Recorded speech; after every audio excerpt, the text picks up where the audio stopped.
እኔም በልጄ በተደጋጋሚ ጊዜያት ተደፍሬያለሁ ያሉት ወላጅ እናቶቻቸው ላይ ሁሉ የአስገድዶ መድፈር የሚፈጽሙ ሰዎች በከተማችን እንዲሁም በአገራችን እንዳሉ እንደዚህ አይነት አሰቃቂ ኢንፎርሜሽኖች እየሰማን ያለንበት ሰዓት ላይ ነው ያለው። እዩ ጩፋ ሶሻል ሚዲያ በጣም ተጠቃሚ አዲክትድም እንደሆነ ይታወቃል። በተለይ በዚህ አይነት ስራዎች ላይ የተሰማሩ ሰዎችን መደገፍ ማገዝ የኔም አንዱ የአገልግሎት ክፍል ስለሆነ እዩ ጩፋ ግን የድራማ አካል መሆን የፈለገው ከሚዲያ መጥፋት ስለማይፈልግ ነው እንጂ ሰው የሚረዳ ልብ ስላለው አይደለም። አቺቭ ለማድረግ የሚሄዱበትን ርቀት ይሄዳል። ለአዶናይ ሲሆን ግን ምን ይለዋል? ሰግጥ፣ እንደውም ስግጥግጥ በል፣ መንግስትን ካልነካ እንትንን ካልነካ ይላል። እዛውም ወደ ጎን ወደ ሱራፌል እየተታኮሰ ማለት ነው።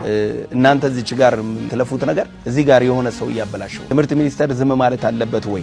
ተማሪን አትማር ከማለት የሚበልጥ ምን አይነት ወንጀል ኢትዮጵያ ውስጥ እንዲሰራ ነው የሚፈልገው? ያም ሱራፌልም የአዶናይ ቶፒክ መሆን ውስጥ ገብቶ ራሱን ማሳየት ነው የፈለገው እንደ ባለመፍትሄ አድርጎ።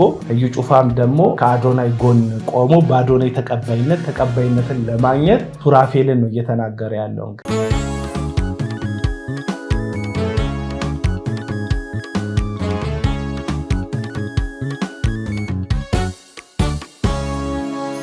ሰላም ጤና ይስጥልኝ። የመስቀል ሚዲያ መስቀል ሪያክሽን ፕሮግራም ተከታታዮቻችን ዛሬም ትንሽ ቆይተን ቢሆን መተናል። በያላችሁበት ሰላማችሁን እየተመኘን ዛሬ ወደ አዘጋጀነው ፕሮግራም በቀጥታ እናልፋለን። እችን ነገር እስቲ አድምጠናት እንመለስ። አረጋውያን እየተደፈሩ መሆኑ ተነገረ።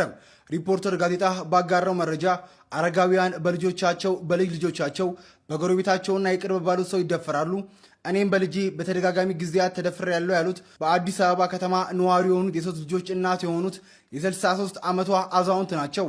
ትልቁና በሙያ ዘርፍ የተመረቀው የመጀመሪያ ልጄ ጥቃት ሲፈጽምብኝ ቆይቷል።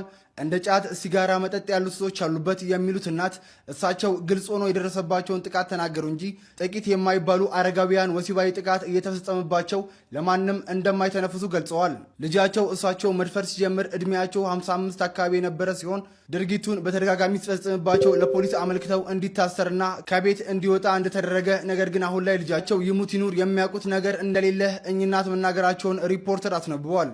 የጉድ አገር ገንፎ ያደር ይፋጃል ይላል አማርኛ አባባል። እንግዲህ ሰሞኑን የተለያዩ አስነዋሪ ነገሮች እየሰማን ነው። እንግዲህ ወላጅ እናቶቻቸው ላይ ሁሉ የአስገድዶ መድፈር የሚፈጽሙ ሰዎች በከተማችን እንዲሁም በአገራችን እንዳሉ ሪፖርተር ጋዜጣ ያወጣውን መረጃ ነው ያሰማኋችሁ። ከመቼውም ጊዜ በላይ ጌታ ኢየሱስ ሊመጣ በደጅ መሆኑን እንደ ምልክት የምናያቸው ብዙ ምልክቶች ቢኖሩም አንዱ ግን ይሄ ነው። ልጆች ለወላጆቻቸው የማይታዘዙ አንደኛ ጢሞቴዎስ ምዕራፍ 3 ላይ በመጨረሻው ቀን የሚያስጨንቅ ዘመን እንደሚመጣ ይህን ወቅ ብሎ ጳውሎስ ከዘረዘራቸው የጸባይ ለውጦች አንዱ ልጆች ወላጆቻቸው የማይታዘዙ ይሆናል የሚል ነው። ራሳቸውን የሚወዱ እግዚአብሔርን የማይፈሩ የአምልኮ መልክ ያላቸው ኃይሉን የካዱ እንደዚህ እያለ ብዙ ሀሳቦችን ይዘረዝራል ሐዋርያው ቅዱስ ጳውሎስ እና ስሰማው በጣም ነው የደነገጥኩት። ይህንን ነገር እንዴት አንድ ወጣት ለዛውም በተምሮ የተመረቀ ማለት የተሻለ ግንዛቤ አለው ከማህበረሰቡ የሚባል ሰው የገዛ እናቱን በ55 ዓመታቸው ደጋግሞ ይደፍራል እና ሪፖርተር እንደገለጸው ከሆነ ብዙ አረጋውያን ይደፈራሉ። ወጥተው እንዳያወሩት ለማን ያወራሉ? ልጅ የደፈረኝ ማለት ሰቋቸው ቁጭ ይላሉ። ከተማችን ከዚህ ጋር ተያይዞ ሰሞኑን በአንድ ጋዜጠኛ እንዲሁ በተመሳሳይ ጾታ ጉዳይ ላይ ብዙ ኢንፎርሜሽኖች በሱ ጉዳይ ላይ ሲሯሯጡ ነበር። ከዚህም ያለፈ ነው። እንደ ትናንት አንድ አባት ደውሎልኝ ነበር ከሀገር ውጭ ያለ እና አዳማ ውስጥ ተከራይተው ባለቤቱና የ6 ዓመት ወንድ ልጁ በሚኖሩበት ቤት ውስጥ የአከራዩ ልጅ የ6 ዓመት ልጁን እንደደፈረበት እናም ወደ ፍርድ ቤት ሄደው ታስሮ እንደነበረ ከ3 ሳምንት በኋላ ግን ወደ 123,000 ብር ዋስትና የገንዘብ ዋስትና ተጠይቆ እንደተፈታ ነገረኝ። በዚሁ ምክንያት አባትየው ከሀገር ውጭ የሆነው አባት ሊመጣ እንደሆነ ነገረኝ። ምናልባት ጉዳዩን የበለጠ ይሄ የዚህን የህፃን ልጅ ጉዳይ የበለጠ ልንሰራበት ምንችል ይመስለኛል። የ6 ዓመት ወጣትን ልጅ የቤት አከራዩ ልጅ በግምት 23 እስከ 24 ይሆናል 12ኛ ክፍል ተፈትኗል ነው ያለኝ ኢንፎርሜሽኑን የነገረኝ ሰው። ከዚህም ባለፈ ከአውሮፓ አንድ ስልክ ደርሶኝ ነበረ። ለመጋቢው በጣም ቅርብ የሆነ ሰው አገልግሎት ውስጥ ያለ የቸርች አገልግሎት ውስጥ ያለ ግለሰብ ለሀገሩ እንግዳ የሆነ ቸርችን ጆይን ያደረገን ወጣት ቤቱ ናራት ልጋብዝ ብሎ እንደዚህ የማይሆን ድርጊት ሊፈጽምበት ሲል ፈርጠም ያለም ስለነበረ ገፈታትሮት እንደወጣ ለቸርቹም ሲያሳውቅ ቸርቹም እሱ ላይ እንጂ ግለሰቡ ላይ እርምጃ እንዳልወሰደች የነገረኝ አንድ ወጣት አለ ከወደ አውሮፓ ማለት ነው። እንደዚህ አይነት አሰቃቂ ኢንፎርሜሽኖች እየሰማን ያለንበት ሰዓት ላይ ነው ያለው። ምን ማለት ይቻላል? እግዚአብሔር ልጆቻችን ቤተሰቦቻችንን ወንዱንም ሴቱንም በምህረቱ እንዲጠብቅ ከመጸለይ በስተቀር ማለት ነው። ይህንን አሳዛኝ ነገር ከተነጋገርን በኋላ ወደ እዩ ጩፋና ወደ አዶናይ ጉዳይ እናልፋለን። ሰሞኑን እንግዲህ አዶናይ የተባለው ወጣት ከአገረ ካናዳ ከመጣ በኋላ መነጋገሪያ ሆኗል። ሰግጥ ፈምስ የሚለውን ነገር አንስቶ እና በጣም ብዙ ኢንተሌክቹዋል የሆኑ ምሁራኖች ልክ እንደነ ዶክተር በድሉ ዋቅጅራ አይነት የተማሩ የሚባሉ ሌሎችም ትልልቅ ቦታ ላይ ያሉ ሰዎች ይሄ የዚህ ልጅ ንግግር ፈምስ ደድብ ብሎ መጀመሪያ ላይ ተናገሩ ኋላ አስተካክሎታል። ንግግር አስፈላጊ አይደለም።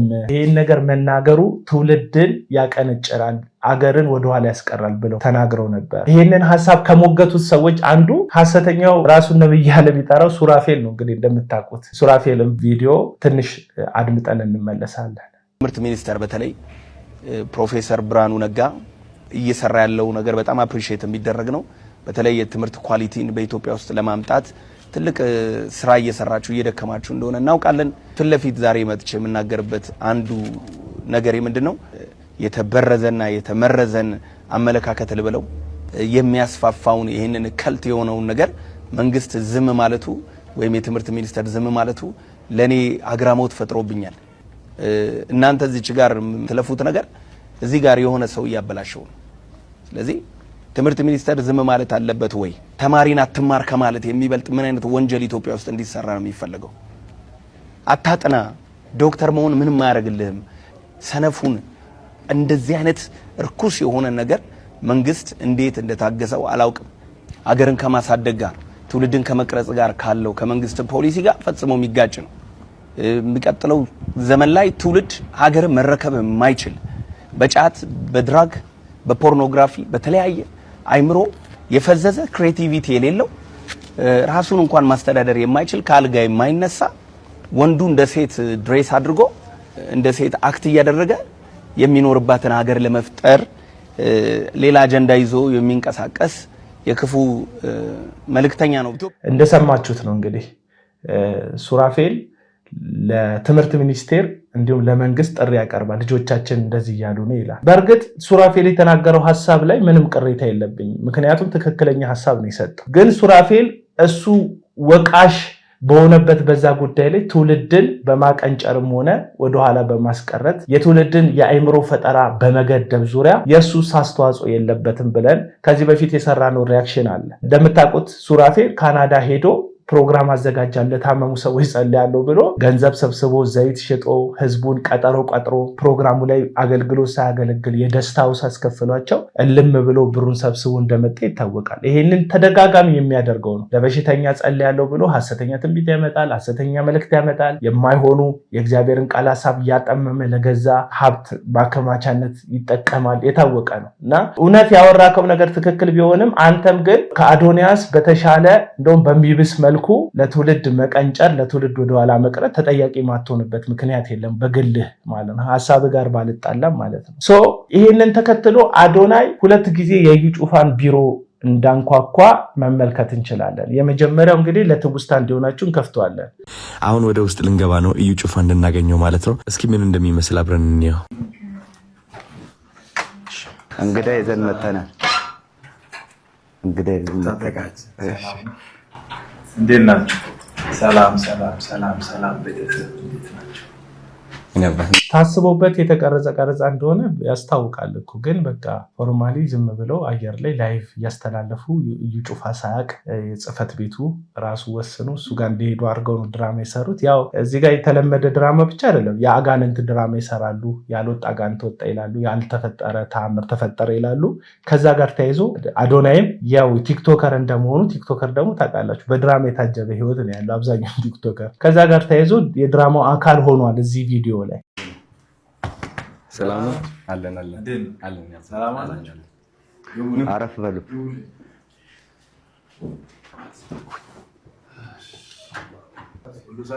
አለን በጣም ነው የሚወዱ። አዶናይ ይባላል። ዲቻ ቮይስ ናቸው እነሱ። ለነሱ እሱ ነው የቲክቶክ ቻናል ከፍቶላቸው አንድ ቪዲዮ አሽዋ ሳይቶኝ ነበርና ያው ሳናስፈቅድ ነው አንተን እንግዳ እንዳለ ብቻ ነው የነገርንና አሹ ባሳየን ቪዲዮ መሰረት በጣም ነው የወደድኩት ቪዲዮን አይቼና ምክንያቱም ሁለቱም ልጆች እጅግ በጣም አንተን ይወደዋል እና እሱ ነው ከመንገድ ላይ ከሚሰሩበት አንስቷቸው መልካም የሆነ ስራ እየሰራ የሚገኘው አዶናይ መልካሙን አላማና ሐሳቡን አይተን አንተን ለማገናኘትና ሰርፕራይዝ ለማድረግ ያሰብነው። እንኳን ደህና መጣችሁ። ቴንኪው እንኳን ደህና ቆያችሁን። በተለይ በዚህ አይነት ስራዎች ላይ የተሰማሩ ሰዎችን መደገፍ ማገዝ የኔም አንዱ የአገልግሎት ክፍል ስለሆነ የታመሙትን ማሳከም፣ የተራቡትን ማብላት፣ አካላዊ መንፈሳዊ ጉዳት ውስጥ ያሉ ሰዎችን ሰፖርት ማድረግ፣ ቀና ማድረግ፣ መደገፍ የውሸቱን ማትዩት የተራቡትን ማብላት የደከሙትን ማገዝ ሰፖርት ማድረግ የእዩ ጩፋ አገልግሎት ሆኖ አያውቅም። በህይወቱ ከራባቸውም ከደከሙ ሰዎች ዘይቴ ያበረታቸዋል ይፈውሳቸዋል እያለ ገንዘብ መሰብሰብ ነው እንጂ አላማው እዩ ጩፋ የትኛው ቦታ ላይ ሰውን የማንሳት እቅድ ኖሮትም አይተንም ሰምተንም አናውቅም። ቀጠሉና ሰሙ ማገዝ በፈጣሪም በሰዎችም ዘንድ ዋጋ የሚያስገኝ ስለሆነ ለነዚህ ልጆች ደግሞ መነሻ ሆነሃልና እግዚአብሔር ይባርክ። አሜን። ብቻህን 2 ሰው 3 ሰው ማንሳት ቀላል አይደለም። ኢትዮጵያውያን ተባብሮ አንተ 3 ሰው እኔ 3 ሰው ሌላ ሰው ደግሞ 3 ሰው በጣም ብዙ ሰዎችን ማንሳት ይቻላልና እንደ ቀላል ነገር አላየውም። የት ነው የምትኖረው? እዚህ አሁን 22 ነው ያለነው። ከኔ ጋር ናቸው። ሆቴል የምቆይበት አለ። እዛ ነው ያሉት። ዲቻ ቦይስ ከላይ የወረደው ጌታ ኢየሱስ ክርስቶስ ብቻ ነው። ሰው ሁሉ ከታች ነው የተነሳው። ከታች ተነስተ ትልቅ ስትሆን ታሪክ አለ። እውነት ነው።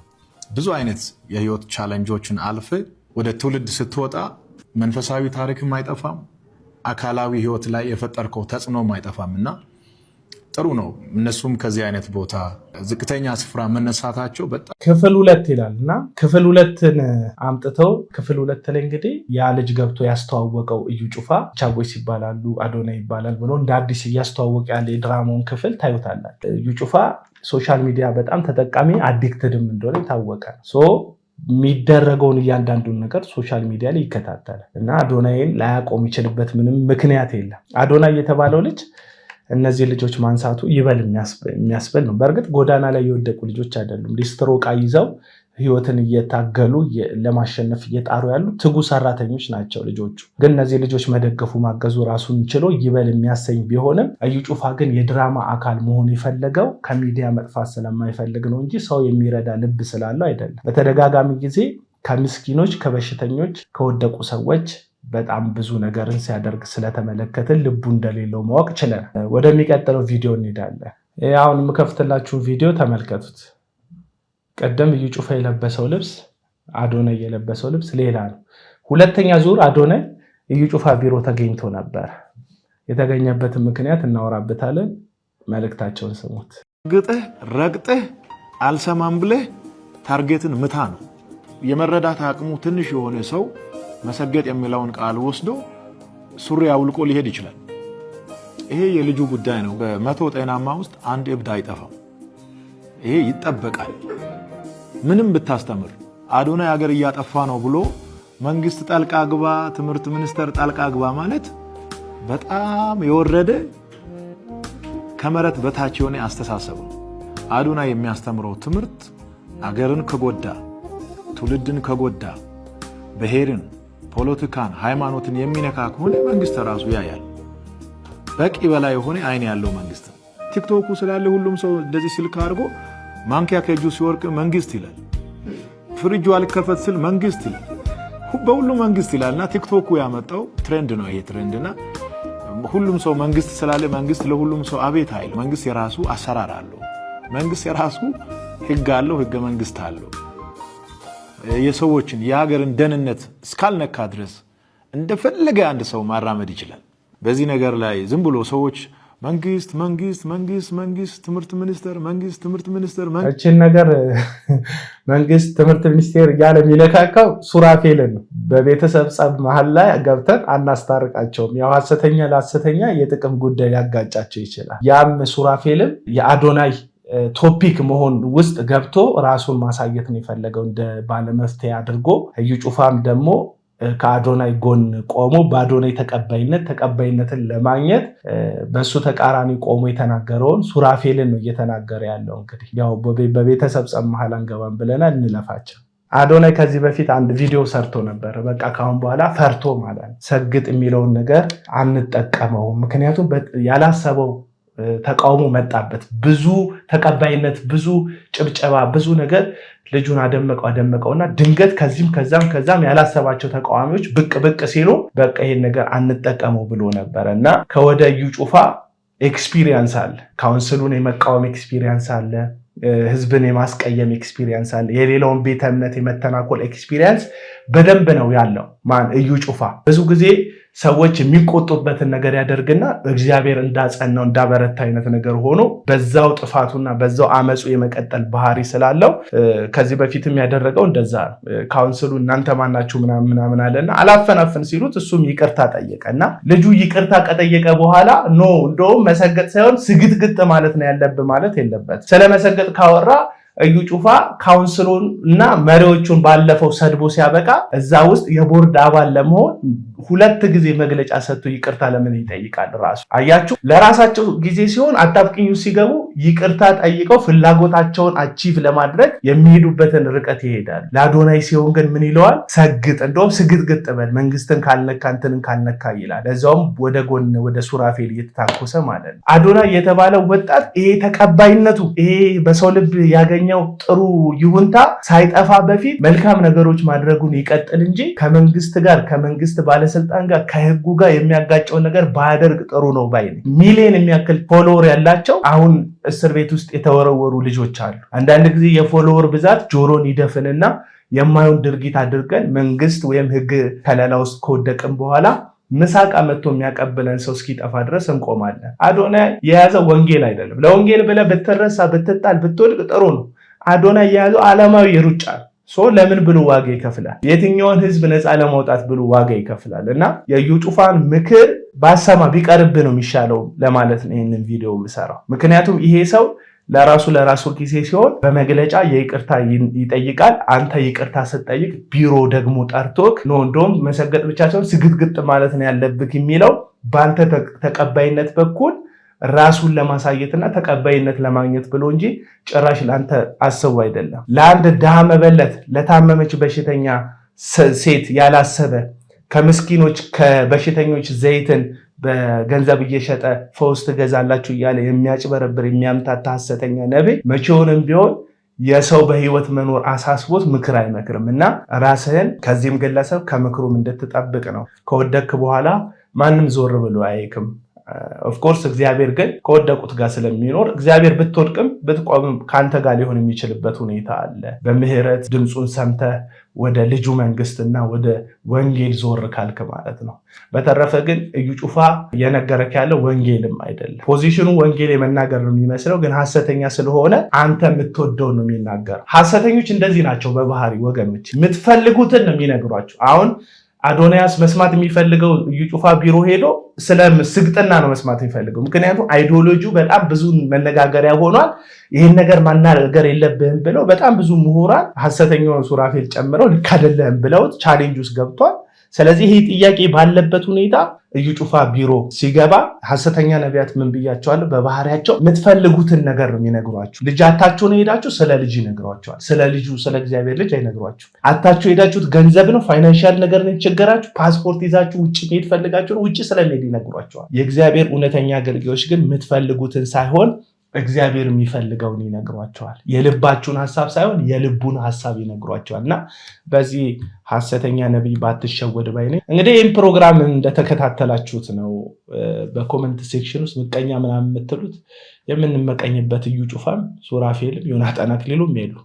በሐሰተኞች ለመመቅኘት ሐሰተኛ ለመሆን ማለም ያስፈልጋልና እውነተኛ ሰዎች መቼም በሐሰተኛ አገልጋዮች ሊመቀኙ አይችሉም። እና ምቀኛ የሚለውን ነገር ከመጻፋችሁ በፊት ለምንድን ነው እነዚህ ሰዎች ይህን የሚናገሩት ብላችሁ ከእግዚአብሔር ቃል አንጻር ነገሩ እንድትመለከቱ ታሳስባለሁ። ስላደመጣችሁ እናመሰግናለን። በያላችሁበት እግዚአብሔርን በለመናችሁበት እንደ ቃሉ በሆነ ልመናችሁ ሁሉ እግዚአብሔር ይስማችሁ እያለን እስከ ሳምንት መልካም ሳምንት እንላለን።